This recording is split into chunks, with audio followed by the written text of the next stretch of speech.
जिंदाबाद जिंदाबाद जिंदाबाद जिंदाबाद आवाज दो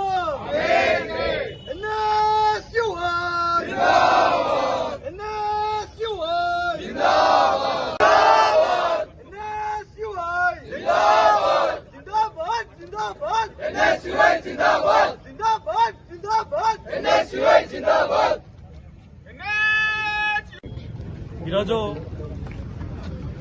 తెలంగాణ రాష్ట్ర ఎన్ఎస్ఏ కమిటీ ఆధ్వర్యంలో ఉస్మానియా యూనివర్సిటీలో హమ్ బదలేంగే అనే ఒక క్యాంపెయిన్ ని లాంచ్ చేయడం జరిగింది. అదేవిధంగా ఈ హమ్ బదలేంగే అనే క్యాంపెయినింగ్ ని ఈ దేశంలో ఉన్న 200 యూనివర్సిటీలలో పైగా ఉన్న యూనివర్సిటీలో తీసుకుపోవాలని చెప్పి ఆ క్యాంపెయినింగ్ లో ఒక 7 అంశాలను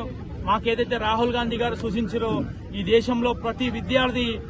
ఏదైతే సమస్యలను ఎదుర్కొంటారో దాంట్లో నుంచి ఒక 7 అంశాలను తీసుకుని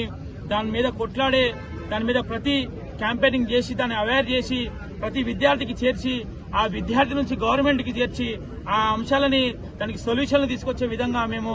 ఈ యొక్క హమ్ బదలేంగే క్యాంపెయిన్ మేము తీసుకుపోతా ఉన్నాము. దాంట్లో భాగంగా తెలంగాణ రాష్ట్రంలోని ఉస్మానియా యూనివర్సిటీకి ఇక్కడ నుంచే స్టార్ట్ చేయడం జరిగింది. ఫస్ట్ గా ఈ యొక్క లాంచ్ కి ఈ యొక్క క్యాంపెయినింగ్ కి మా తెలంగాణ రాష్ట్ర ఎన్ఎస్ఏ వ్యవహారాల ఇన్ఛార్జ్ నూతనంగా నియమించబడినటువంటి అర్హాస్ ముల్లా గారు ఈరోజు క్యాంపస్ కి రావడం జరిగింది. దాంతోపాటు ఇక్కడ ఉన్నటువంటి ప్రతి విద్యార్థిని కూడా మేము వెళ్లి ఏదైతే అంశాలు ఉన్నాయో వాళ్ళకి వివరించే విధంగా మేము ముందుకు పోతామని చెప్పేసి ఈ సందర్భంగా మీకు తెలియజేస్తా ఉన్నాం. దాంతోపాటు ఈ దేశంలో జరుగుతున్నటువంటి ఓట్ చోరీ ఏదైతే ఉందో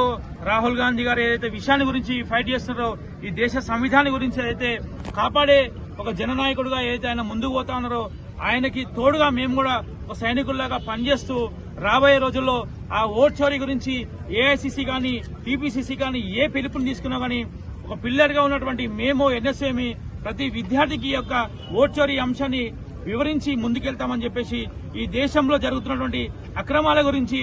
1 నేషన్ 1 ఓట్ అని చెప్పేసి మా అధికారాన్ని ఏదైతే విధంగా లాక్కొని వాళ్ళు అధికారంలో కూర్చొని మా నెత్తి మీద కూర్చొని మాకు ఏదైతే చేస్తున్నారో ప్రతి విద్యార్థికి వివరించే విధంగా ముందుకెళ్తామని చెప్పేసి ఈ సందర్భంగా బీజేపీని ఎండగడతామని చెప్పేసి బీజేపీ ప్రభుత్వాన్ని మోడీని ఎలక్షన్ కమిషన్ ఆఫ్ ఇండియాని వాళ్ళు సమాధానం చెప్పేంత వరకు సుప్రీంకోర్టు దీంట్లో ఇన్వాల్వ్మెంట్ అయ్యి న్యాయం చేసేంత వరకు కూడా మేము ముందుకెళ్తామని చెప్పి ఈ సందర్భంగా తెలియజేస్తూ నాకు ఈ అవకాశం మీ అందరికీ కూడా ధన్యవాదాలు.